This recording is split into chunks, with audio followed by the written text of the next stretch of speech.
C'est le débarquement! Ils sont où tous vos copains, les 150 000 hommes, les 5 000 bateaux? Vous devez être les éclaireurs, les forces spéciales. Oh non, alors là, pas... Si, oui, exactement, tout à fait. Nous sommes les forces spéciales. Special Force! Je veux ces deux esprits.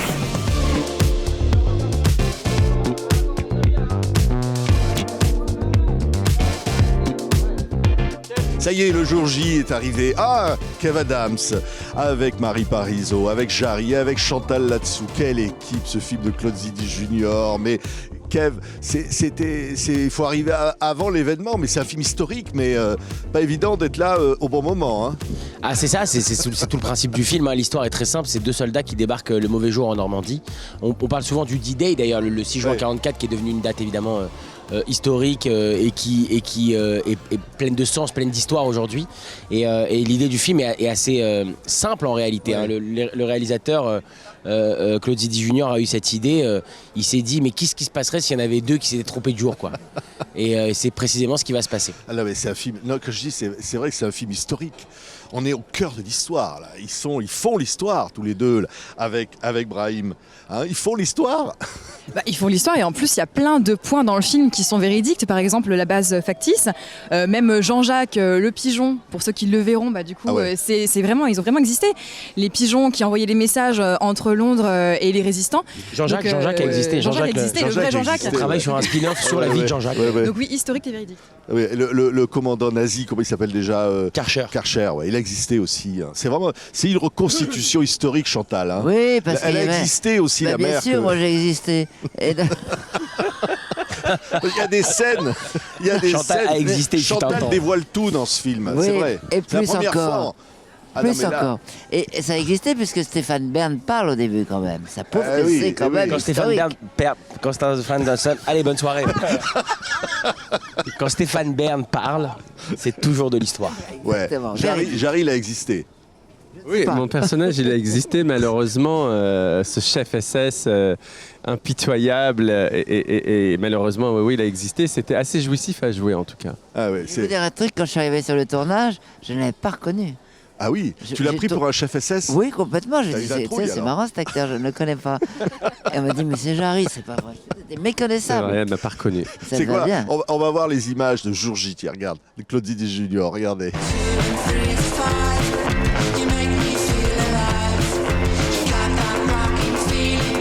Allumez le feu.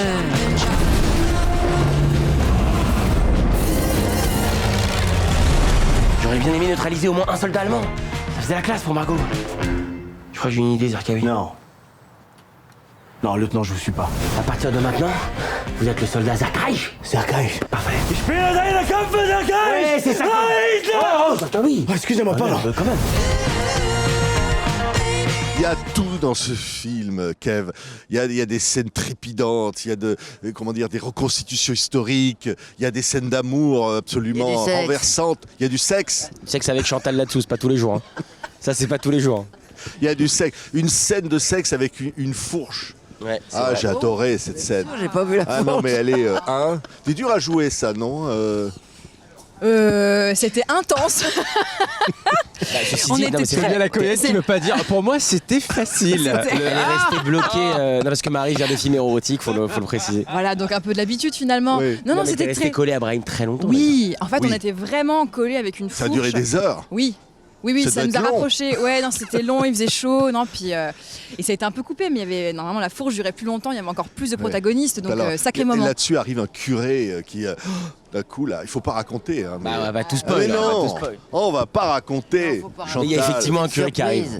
C'était une surprise. En tout cas, c'est une ouverture religieuse qui aurait pu donner envie aux gens peut-être d'être plus croyants. C'est vrai, c'est vrai. Mais en plus, il a un joli slip kangourou, mais faut rien dire. Chantal, c'est magnifique ce film, cette comédie. Non, c'est le rôle de ma vie, oui. Ah oui, ça... C'est un rôle de composition ou pas tellement, non, je suis assez comme ça en fait. Ah oui. Oh là, Chantal. Elle est très plante verte. Hein. Faut dire, c'est la maman que l'on rêverait de ne pas avoir, en fait. Hein. Ah oui, c'est ça. Oui. Dans le film, oui, clairement, c'est une femme qui a perdu son mari à la guerre et qui l'accepte difficilement. Effectivement, moi, je vais, pour survivre, me faire passer pour son ex-mari. et elle va sauter sur l'occasion, si on peut Mais dire. elle est sincère parce qu'elle est persuadée que c'est son jeune mari qui revient, qu'elle attend, à qui elle prépare des petits plats tous les soirs, et elle s'habille tous les soirs comme ça, et elle attend son mec, quoi. Ah oui. Non, mais il y a eu une séance au Festival du film d'Angoulême, dans la plus grande salle, parce que là, le film ne pouvait pas se jouer dans un... Il y avait tellement de monde qui voulait voir le film. C'était des milliers de spectateurs, Kev. C'est des rires qui fusent. C'était dingue, franchement. C'était dingue. C'était une séance, je pense, particulière pour nous tous, de découvrir le film comme ça. C'est la première fois qu'on l'a vraiment découvert, qu'on a vraiment aussi entendu... les rires, les réactions du public. C'était une grande fête vraiment hier, c'était très agréable. Et puis pour la plupart d'entre nous, Marie mise à l'écart, et encore elle a fait beaucoup de théâtre. Non mais c'est vrai, on vient tous du One Man Show, que ce soit Jarry qui fait une tournée triomphale en ce moment, que ce soit Chantal qui en attaque une autre très prochainement. Ce que je veux dire, c'est qu'on a besoin de ça aussi, on a besoin de ces retours-là, on a besoin d'entendre le public rire, on a besoin de les entendre profiter. Et donc pour nous tous, de vivre cette projection hier, ça a été assez magique. Franchement, c'est pour ça qu'on fait du ciné, quoi. Ouais, c'est un bonheur. Qu'est-ce qu'on se fait du bien à voir un film comme ça. J'ai l'impression que ça t'a beaucoup plu. Ben oui. Ben, ça se voit. Non mais c'est vrai, t'as l'enthousiasme. C'est très mais moi agréable. j'ai de l'enthousiasme. Alors j'ai adoré, il y a plein de références. Alors il y a des clins d'œil évidemment à la Grande Vadrouille. C'est vrai. Hein, ils se retrouvent à un moment, on dirait c'est Bourvil et De Funès là, mais c'est mignon de la part de Claude Zidi Junior d'avoir comme ça envoyé des signaux à tous ces films, à Papy fait de la résistance, à tous ces films-là. Bah, je crois que Claude est un grand fan aussi de tous ces films-là, qu'il a eu la chance de grandir sur les plateaux de cinéma. Il faut rappeler que c'est le fils de Claude Zidi, qui est quand même, je pense, un des plus grands réalisateurs français. En tout cas, une petite stat intéressante, c'est le 6e réalisateur de l'histoire de France à avoir fait le plus d'entrées, son papa.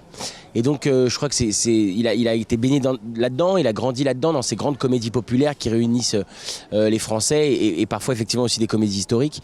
Et c'est pas pour rien qu'il rêve de ce film depuis des années, Claude. Et nous, on a juste essayé de donner vie à son rêve, quoi, en fait. Ouais, et c'est vrai, il y a des scènes avec les nazis. Il y a Didier Bourdon. Il est terrifiant, hein, Didier. Hein. Didier, c'est vraiment un nazi. Et Didier, c'était un de ses rêves de jouer un personnage comme ça de nazi. Il faut savoir que Didier est nazi dans la vie. Et donc forcément, il attendait ça avec impatience. Ce film nous a un peu éloignés avec Kev d'ailleurs dans notre rapport. Non, c'est super de pouvoir jouer comme ça des figures de méchants très fortes. Et puis aussi de rappeler aux jeunes que l'histoire peut se répéter si on ne fait pas attention. Ah, c'est vrai. Et de rire ensemble et de dédramatiser des choses. Je trouve que ce film fait du bien aussi pour ça. Ouais, et Marie, elle est un personnage un peu... Elle est magnifique déjà, faut quand même le dire. Ah, alors, on lui dit tous les jours, nous. on peut pas le nier. Bah, c'est... Merci. Oui, bon, et elle est comme perdue dans avec tous ces personnages et tout ce qui se passe autour et tout ça. Mais pas tant perdue, Margot. En vrai, elle est courageuse. Non, c'est quand même une résistante qui a quand même une bonne poigne, qui essaie de rattraper quand même toutes les conneries de tous les hommes qui l'entourent. Pourtant, c'est les forces, comment dire, Special Force. Special Force. C'est pas n'importe quoi, hein. Ah non, ça elle le découvrira après. Ah oui. Mais elle essaie de se dépatouiller avec toutes ces fortes têtes qui lui en font quand même voir des vertes et des pas mûres. Brahim Boulel, il dit comment le Special Force. C'est Special Force. Et les Apple Juice. Il dit c'est une force spéciale qui est destinée à arriver avant pour préparer le truc. Hein, parce que le débarquement s'est pas passé comme on l'a raconté. On a raconté que des conneries. Vous avez posé une question parce que j'ai pas mes lunettes, je vois pas. Non mais oui, ils vont essayer de s'en sortir comme ils peuvent, ils vont essayer de faire un petit tour de passe-passe. À un moment donné, le personnage de Marie dit c'est incroyable, vous êtes les forces spéciales, les éclaireurs. Eux, ils vont saisir cette opportunité et dire ouais, c'est vrai, on est les forces spéciales, alors qu'ils sont ni forces ni spéciales, quoi. Ils ont rien du tout, ces mecs-là. Ils font que des conneries. Mais c'est vrai, hein, Chantal, hein, ils sont intraitables, ils font que des conneries. Intraitables, et je trouve que le duo marche très bien. Ah ouais, non. Formidable, ils sont complémentaires. Il y a eu Bourvil et De Funès, et maintenant il y a Brahim et Kev. Voilà. Hein. On connaît les deux qui se retournent dans leur tombe. Et puis il y a eu Marlène Dietrich, puis il y a Chantal là-dessous maintenant. Exactement, je comprends, c'est vachement bien parce que tu vois bien les choses. Tu vois, c'est exactement ça. J'ai vu Marlène dans l'Enjeu bleu, c'est un peu ça. Hein. Exactement, oui. Ah oui, mais quel bonheur. Enfin, la vérité historique est rétablie. Ce film, répare. Hein. Il va rester dans l'histoire. C'est intéressant hier parce que dans les questions-réponses avec le public, les gens nous demandaient si ce qu'on voyait dans le film avait existé. Donc c'est quand même très intéressant cette question pour rappeler quand même une partie de l'histoire. Ouais. Il y a du rythme. Moi j'adore. Oui, il y a beaucoup de rythme. Beaucoup de rythme. Claude Zidi Junior, il est là. Et allez, on se fait plaisir. Chaque fois, il y a chaque scène, on va se la raconter en sortant du film. Il faut parler de la musique qui vous prend quand même. Ah oui. La musique, vous avez vu, entendu la musique Formidable. Formidable. Kev, Vous entendez qu'est-ce la qu'on veut musique dire? Faut courir, aller au jour J, il faut pas rater parce que eux ils ont raté le débarquement. Alors faut pas. Mais non, mais c'est un super film, franchement. Si vous avez l'occasion d'aller le voir en famille, vous allez passer un super moment. C'est un film qui a été réfléchi pour toute la famille, il y en a pour tous les goûts. Il y a toute une galerie de personnages incroyables. C'est un film choral, comme on dit dans la grande tradition des films chorales en France, c'est-à-dire que il y a plein de personnages. Évidemment, c'est un duo qu'on suit, mais au travers de leur parcours, on va rencontrer plein de personnages hauts en couleur, dont les 3 qui sont là. Et qui sont à pleurer de rire à chaque fois, et qui sont intéressants à chaque fois. On a toujours des décors de dingue, des costumes de dingue. Et pour nous, ça a été aussi une grande cour de récré. On a l'habitude de travailler ensemble avec Jarry et Chantal depuis pas mal de temps maintenant. C'est pas la première fois qu'on se retrouve sur les plateaux de tournage. Alors avec Marie, c'était la première fois et on a pris beaucoup de plaisir vraiment. Et puis nous, ça nous fait kiffer quoi, de se retrouver. On en est à plusieurs projets ensemble, que ce soit les films Maison de retraite, la série Maison de retraite aussi. Ah oui, Maison de retraite 2. Et donc là, de quitter la blouse d'être soignant et d'enfiler des costumes de résistants et de nazis, c'était marrant quoi. On a l'impression très beau, un soldat. C'est beau, hein. Très beau, ouais. Ça fait plaisir. C'est normal qu'une femme craque, même. C'est normal. C'est normal, Chantal, que vous ayez craqué. C'était naturel. C'était même pas joué d'ailleurs, c'était non, naturel. C'était naturel, oui. Non, mais parce que les gens l'ignorent, mais on a vraiment couché ensemble avec Chantal plusieurs fois pour s'imprégner du personnage, bien sûr. Et l'histoire de la moi, fourche, ça s'est vraiment passé, l'histoire de la fourche. Allez, faut nous le dire maintenant. L'histoire de la fourche, non, c'est une idée de comédie de Claude Zidi Junior. Oh mince, moi, je croyais que c'était vrai, moi. Je crois que c'est vrai, c'est ça qui est bien. C'est ça qui est bien. Hein. Mais vous allez voir jour J, vous allez tout comprendre. Vous allez vous en rappeler longtemps. C'est un film qui va changer l'histoire du cinéma mondial. Claude Zidi Junior, bravo. C'est un chouï exagéré sur la fin. Mais croyez-moi, vous allez passer un bon moment. Allez voir jour J. Je me souviens du slogan de Papy fait de la résistance. C'était sur l'affiche le film qui a coûté plus cher que le débarquement. Vous vous souvenez de ça? Pas mal.